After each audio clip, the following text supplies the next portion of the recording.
absolutely love these places. You never know what you're going to find, do you? By the way, my name's Pete. Now, we're not here today treasure hunting. The items that you see here don't just happen. Somebody puts them there by lifting, carrying and so on. And that is manual handling. So let's get to work. You know what the boss is like? Each year, tens of thousands of manual handling injuries occur. A high percentage of these result in sprains and strains.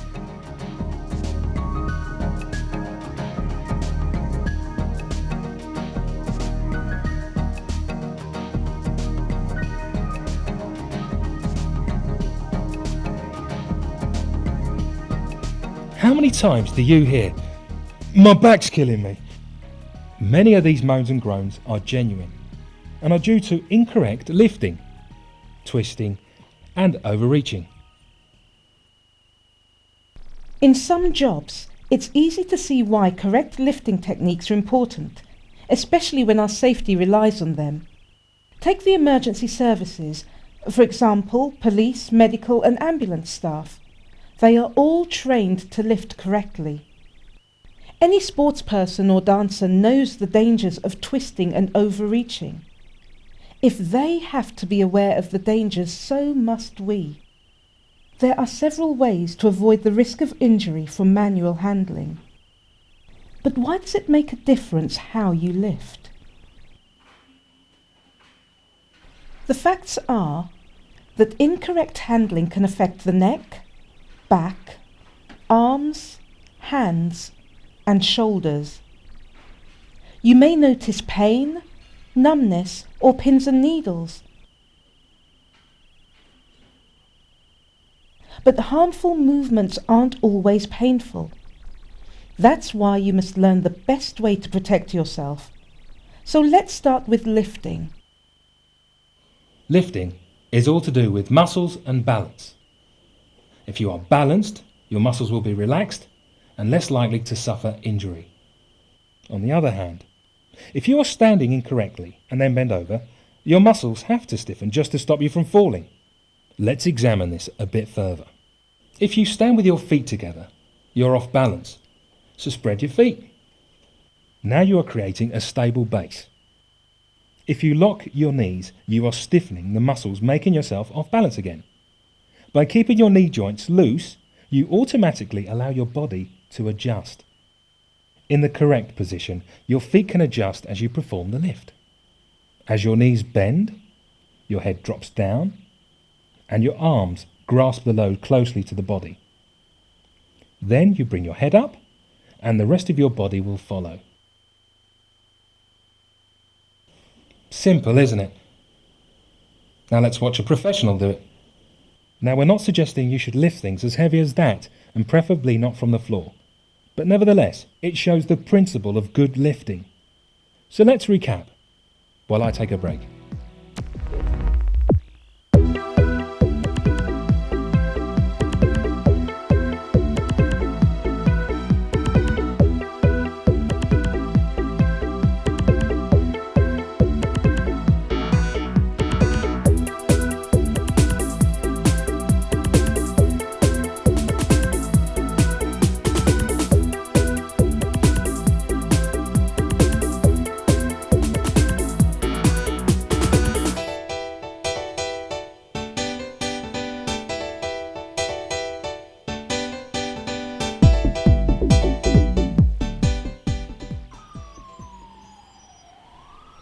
Let's just consider this.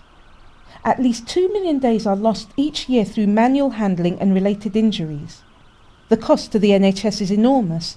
The cost to your company is great. It's estimated that if we reduce the manual handling accidents by 10% a year, this would save the country millions of pounds. Imagine what medical research could do with this. But the personal cost to your body can sometimes be beyond all material costs. So look after that body. And remember these points when lifting. Feet apart, knees bent, straight back.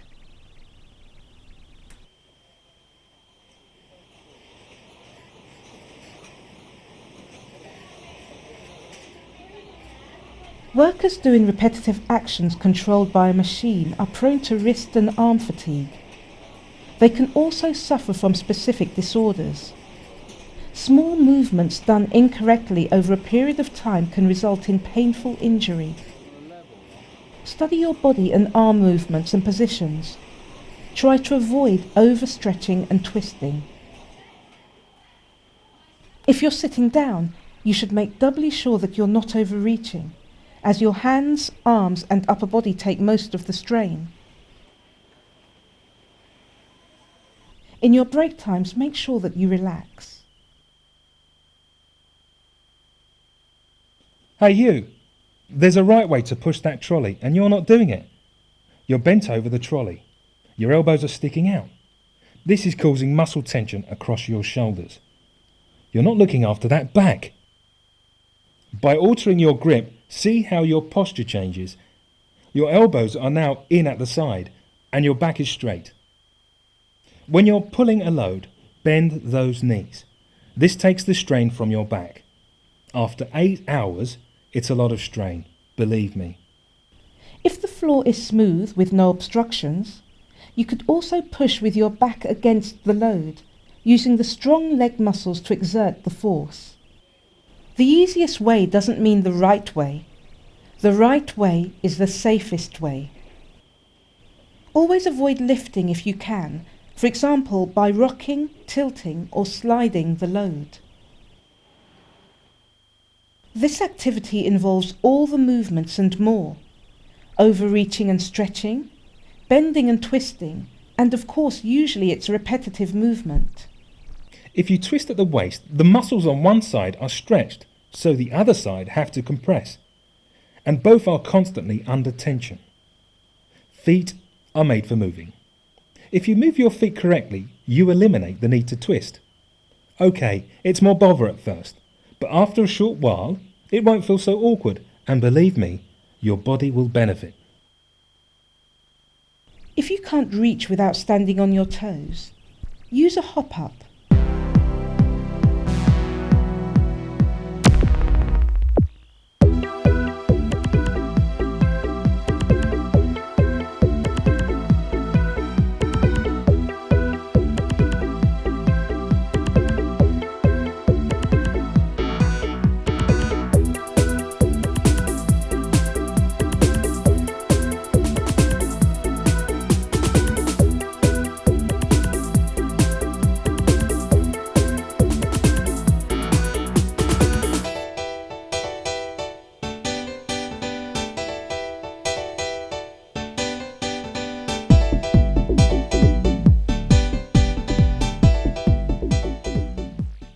So, we've covered the basic principles of moving properly.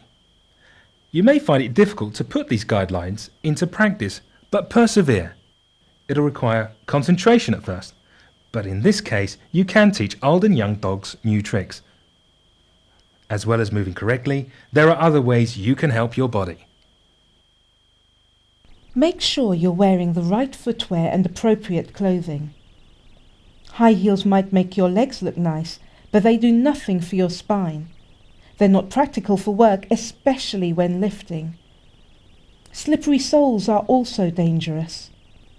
If you are provided with protective clothing, make sure you wear it. You can't lift safely if your hands are numb with cold or sweaty from the heat. To move things properly, you need a space.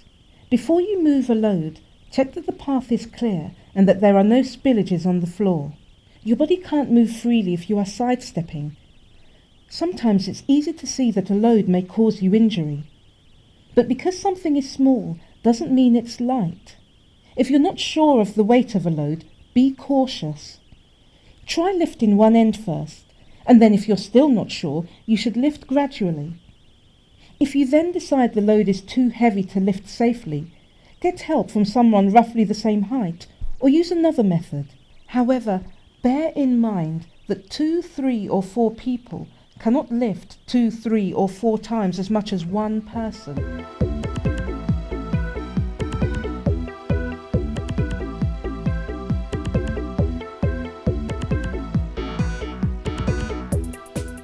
If you are not sure of the density of the load, Try tilting the load from side to side to give an indication of the weight involved.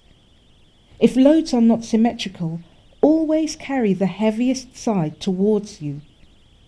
Experience and training will help you to judge whether or not a load is potentially hazardous.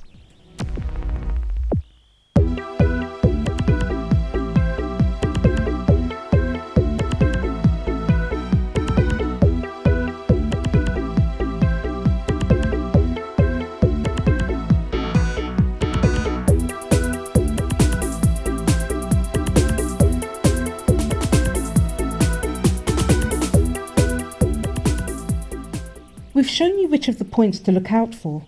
You probably know others. And remember that there is no single correct way to lift. You should adapt these techniques to suit your job and physical capabilities. Under these regulations, it is your responsibility to make full and proper use of any equipment or system of work which your employer provides. You should also inform them of any physical condition which might affect your ability to safely undertake manual handling tasks. This would include pregnancy or if you have recently had a baby. Why risk permanent injury just for the sake of looking macho? Or because you can't even be bothered to make the effort to change? It's your health. It's your body.